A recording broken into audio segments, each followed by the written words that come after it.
So you're not quite sure how to implement risk management into your disability service? I gotcha. Let's go.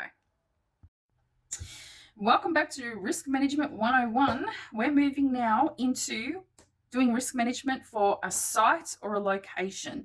Now, a site or location could be a main office, whether it's in home at your home or at an actual external, like a main office location. It could be SIL sites. It could be, you know, out of the location sites, which we'll get into in a minute. Any type of site that is essentially, and this is the rule of thumb that I use. So any site that is owned, leased, or managed by that disability service should always be put through risk management. So owned, leased, or rented.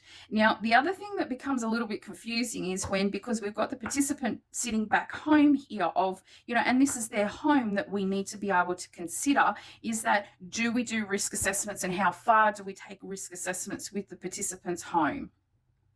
So let me just clarify, any location that is owned, leased, or rented by the disability service, you must put through risk management and identified. For participants, though, if it is their own home, I usually tell and advise providers it depends on the participant, and it depends on the risks, again, that you identify through this form. But it also then depends on the location, what's going on in that location for staff to go in there. You might have a very cluttered house that you're worried about evacuations. You would do a risk assessment form even though the participant lives in their own home. So it's participant by participant based. You've got, like I have had participants in a domestic violence situation, and you've got to send staff in there because obviously employers up here that we talked about before, we've got to, obviously the responsibility and the obligation to risk manage as well. So participants' homes really just depends on what's going on, if there's any red flags going on, and the circumstances as to how far you take your site or location risk management. Okay, not the participant. We've done this whole section before, so go back and have a look. We're just focusing on the site or location. So a site or location, the other thing that I need to also tell you about is that a site and a location, yes, it's a main office, a SIL, anything that's owned, leased, rented by you, possibly maybe a participant's home or not, but it's also locations in the community that you take participants to. So, we could talk about the community pool, we could talk about shopping centres, we can talk about whatever the case may be. You also do risk assessment for that location. And I'm about to make another video because obviously you can see this is very complex, of how to not make it complex. So please go and watch that video as well to simplify it. But in risk assessments in the community. So, like I said, pool, parks, any type of grounds, any type of shopping centres, because when you're effectively doing risk assessment, it's everything to do with that site. So, accessibility, it's footpaths, it's everything down to hot water systems, chemical, fire, electricity risk assessments. It's down to furnishing, like, literally the kitchen sink that you guys are reviewing these forms.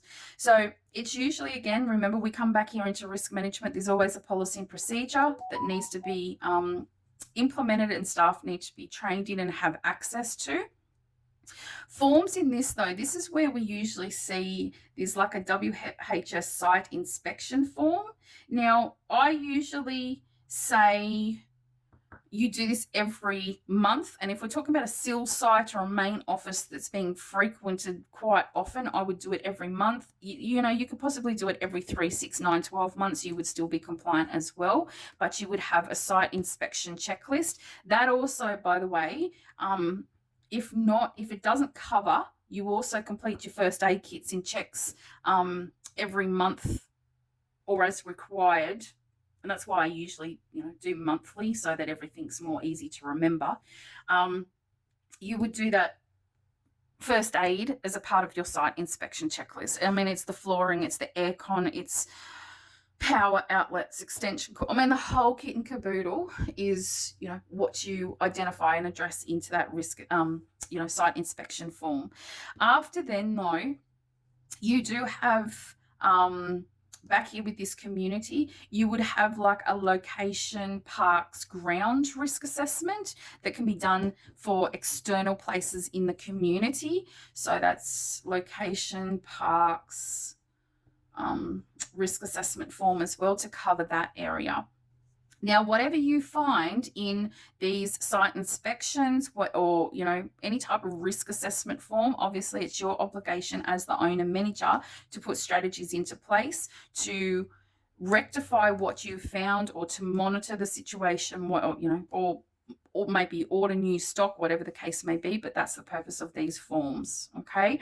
Now, obviously, if whatever's put into place, then because we've used the word form here, it's a continuous improvement thing. So you would go back to your continuous improvement register or your risks register, and you would update them, management, or the new strategies or whatever changes you've put into place there. And we've talked about plans as well. So essentially then these are the documents here that you would use to identify, and then to manage it. You could put support plans in place.